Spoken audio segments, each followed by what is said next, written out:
अस्सलाम वालेकुम दोस्तों, मेरा नाम जहांगीर अली खान है और मैं आप सबको मेरे चैनल हकीकत में खुश आमदीद कहता हूं। आज की वीडियो में हम एक निहायत ही दिलचस्प और मालूमाती मौजू पर बात करने जा रहे हैं जो आपकी सोच के नए दरवाजे खोलेगा। वीडियो को आखिर तक देखना ना भूलें।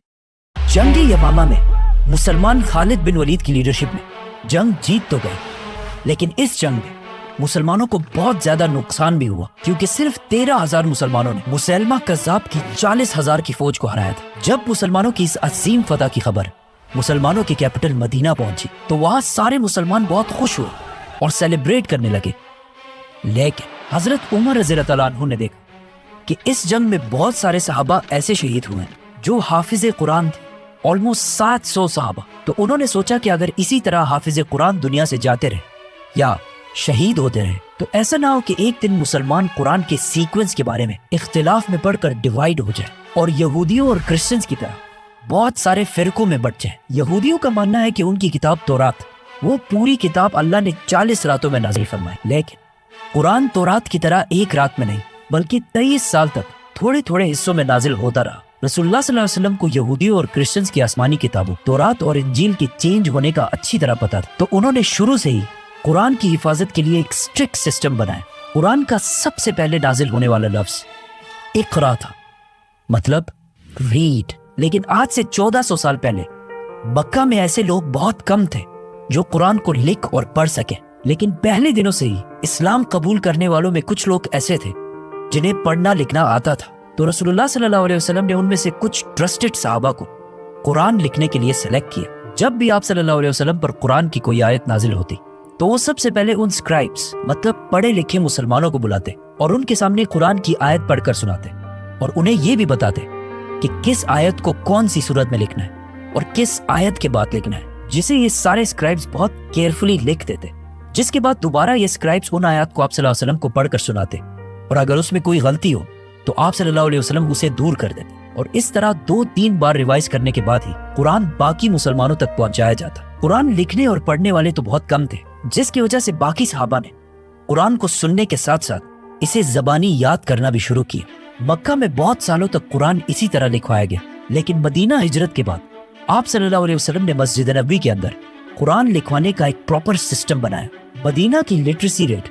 मतलब मदीना में पढ़ने लिखने वाले लोगों की तादाद मक्का से भी बहुत ज्यादा कम थी। लेकिन मदीना में मुसलमानों को एक एडवांटेज ये मिला कि वहां पहले से बहुत सारे यहूदी आबाद थे, क्योंकि यहूदियों की किताबों में पहले से ये बता दिया गया था कि बहुत जल्द मदीना के आसपास एक पैगंबर आने वाले हैं। इसीलिए हिजरत से 500 साल पहले जब फलस्तीन के इलाके में रोमन एम्पायर ने यहूदियों पर जुल्म करना शुरू किया तो इनमें से बहुत सारे यहूदी फलस्तीन को छोड़कर अरब की तरफ आए और स्पेशली मदीना और इसके आसपास आबाद हुए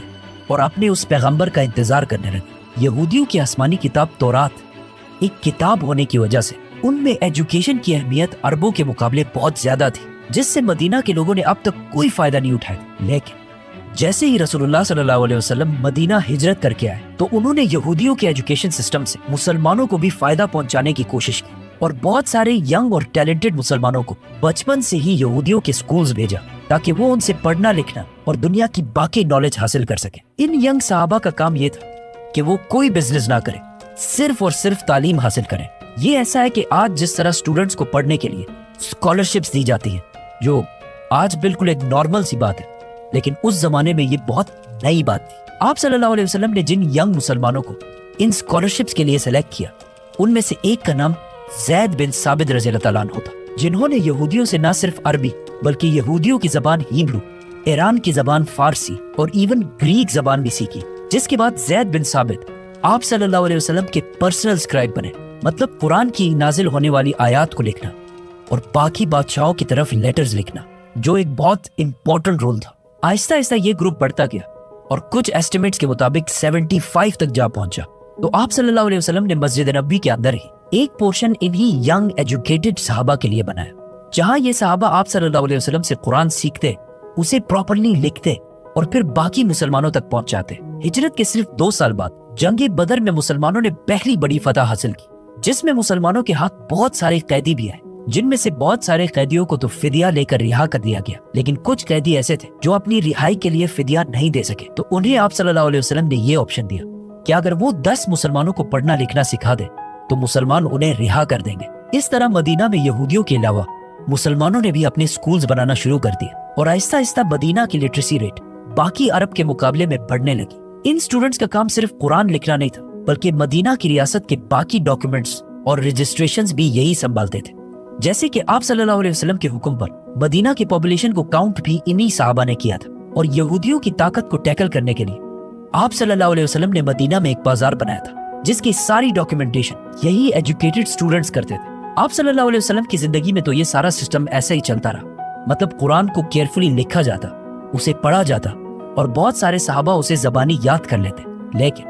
قرآن آپ صلی اللہ علیہ وسلم کی زندگی کے آخری سال تک نازل ہوتا رہا، جس کی وجہ سے قرآن ایک کمپلیٹ بک کی شکل میں لکھنا امپاسبل تھا۔ اور رسول اللہ صلی اللہ علیہ وسلم کے وفات کے کچھ ہی عرصے بعد جنگی یمامہ میں 700 حافظ قرآن شہید ہوئے، تو حضرت عمر رضی اللہ تعالیٰ عنہ نے سوچا کہ اگر اسی طرح صحابہ شہید ہوتے گئے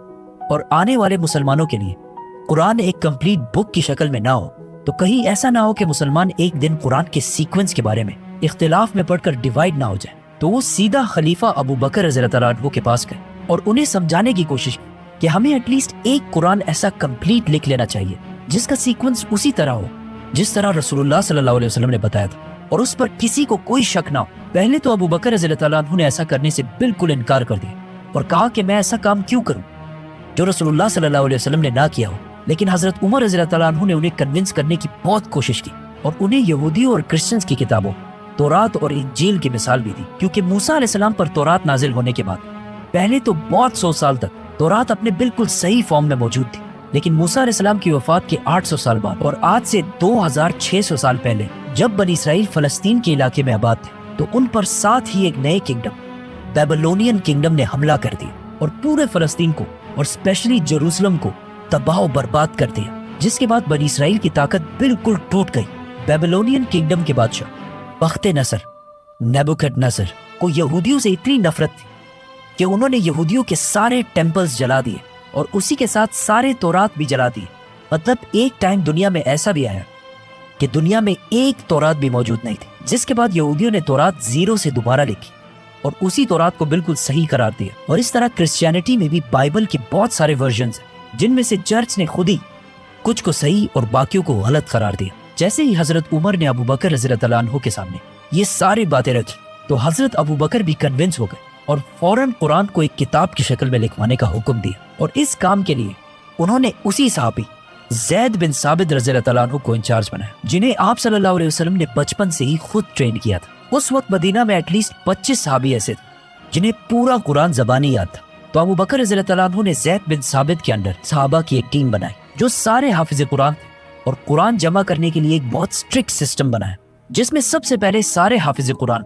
قرآن کی آیت پڑھ کر سناتے، پھر انہیں آپ صلی اللہ علیہ وسلم کی زندگی میں لکھے جانے والے قرآن کی آیات سے میچ کیا جاتا، اور اس سب کے بعد بھی باہر سے 2 گواہوں کے قرآن کے نسخے بھی دیکھے جاتے، اور اس طرح قرآن کی ایک ایک آیت کو بہت کیئرفلی لکھا جاتا، اور یہ سارے کام مسجد نبوی میں سارے مسلمانوں کے سامنے کیے جاتے تاکہ کسی مسلمان کو بھی کوئی شک و شبہ نہ ہو، اور اس طرح آخر سارا قرآن پراپر سیکوینس کے ساتھ پہلی بار ایک کمپلیٹ بک کی شکل میں لکھ لیا گیا۔ یہ قرآن کمپلیٹ ہونے کے بعد مدینہ کے کسی صحابی کو بھی اس قرآن پر اعتراض نہیں تھا۔ ابو بکر، عمر اور علی رضی اللہ تعالیٰ عنہ سارے اس قرآن کے سیکوینس پر راضی تھے۔ اس قرآن کے کمپلیٹ ہوتے ہی اسے ابو بکر رضی اللہ تعالیٰ عنہ کے حوالے کر دیا گیا، جس کے بعد اگر کسی بھی مسلمان کو قرآن کے بارے میں کچھ جاننا ہوتا تو وہ آ کر اسی قرآن سے اسے ویریفائی کر لیتا تھا۔ پہلے خلیفہ ابو بکر رضی اللہ تعالیٰ عنہ کی وفات کے بعد یہ قرآن دوسرے خلیفہ حضرت عمر رضی اللہ تعالیٰ عنہ کے کنٹرول میں آیا، اور حضرت عمر رضی اللہ تعالیٰ عنہ کے بعد یہ ان کی بیٹی اور آپ صلی اللہ علیہ وسلم کی زوجہ حضرت حفصہ کے پاس چلا گیا۔ قرآن کی ساری آیات ایک سیکوینس میں اس قرآن میں جمع کرنے کے بعد لوگ دور دور سے اپنے قرآن کو اس قرآن سے ویریفائی کرنے کے لیے آنے لگے، اور بہت سالوں تک یہ ایسے ہی چلتا رہا۔ لیکن حضرت عثمان رضی اللہ تعالیٰ عنہ کے دور میں جب مسلمان پورے عرب کو فتح کر چکے تھے اور ایون رومن اور پرشین امپائر کو بھی فتح کر چکے تھے، اور اب ایک طرف افغانستان اور دوسری طرف الجیریا کو فتح کرنے میں بزی تھے، جس کو ہم پورا ایکسپلین کریں گے، تو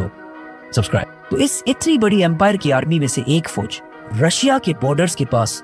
آرمینیا کو فتح کر رہی تھی۔ ایک دن وہی رشیا کے بارڈر کے پاس مسجد میں نماز کے بعد کچھ لوگ کھڑے ہوئے اور انہوں نے امام سے کہا کہ آپ نے اس نماز میں جو قرآن کی آیات پڑھی وہ غلط ہے، اور وہ اس طرح نہیں بلکہ اس طرح ہے۔ जिस पर कुछ और लोग खड़े हुए और कहा कि नहीं, इमाम ने बिल्कुल सही पढ़ी। इन दोनों ग्रुप्स की मस्जिद के अंदर ही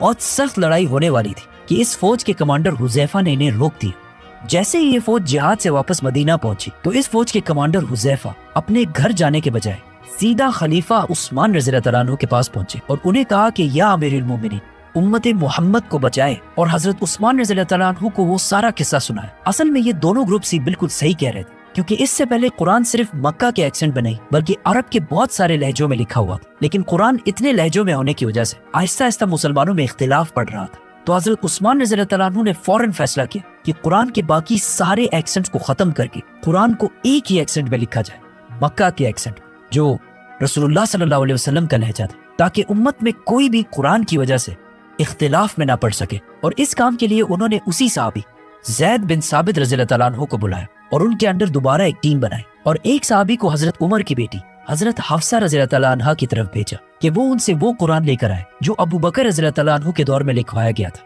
और इस तरह एक कंप्लीट कुरान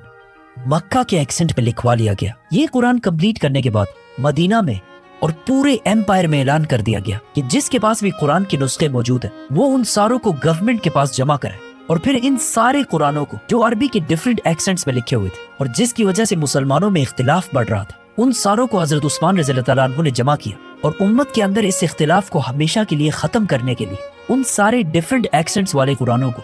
आग लगाकर खत्म कर दिया। और इस कुरान जो मक्का के एक्सेंट में, मतलब रसूलुल्लाह सल्लल्लाहु अलैहि वसल्लम के एक्सेंट में लिखा गया था, उसे इस्लामिक एम्पायर के सारे प्रोविंसेस की तरफ भेज दिया गया। और कुरान की जो कॉपीज इन सूबों को भेजी गई उनमें से आज भी कुछ कॉपीज दुनिया में बिल्कुल सही मौजूद है, जिससे कुरान की ऑथेंटिसिटी का भी पता चलता है। और आज पूरी दुनिया में मुसलमान जिस किताब कुरान को पढ़ते हैं, ये वही किताब है जो रसूलुल्लाह सल्लल्लाहु अलैहि वसल्लम पर नाजिल हुई। अबू बकर रज़ियल्लाहु तआला अन्हु ने इसे कंबाइन कर एक बुक की शक्ल में लिखा और हजरत उस्मान रज़ियल्लाहु तआला अन्हु ने इसे एक ही तरीके, एक ही एक्सेंट में लिखवाया। लेकिन जिस बात से हजरत उमर रज़ियल्लाहु तआला अन्हु डर रहे थे कि कहीं मुसलमान कुरान के सीक्वेंस की वजह से यहूदियों और क्रिश्चियंस की तरह फिरकों में ना बट जाए, तो मुसलमान कुरान की वजह से तो फिरकों में नहीं बटे, लेकिन बाकी चीजों में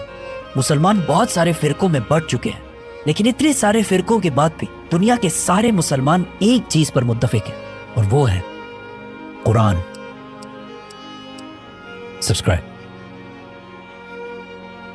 हकीकत की अब सबसे दिल से दरखास्त है कि हमारे चैनल हकीकत को सब्सक्राइब जरूर करें। आपकी हिमायत हमारे लिए बहुत कीमती है और आपके साथ मिलकर हम हकीकत के पैगाम को हर दिल तक पहुंचाना चाहते हैं। सब्सक्राइब करें, बेल आइकन दबाएं और अपनी कीमती राय हमें जरूर दें।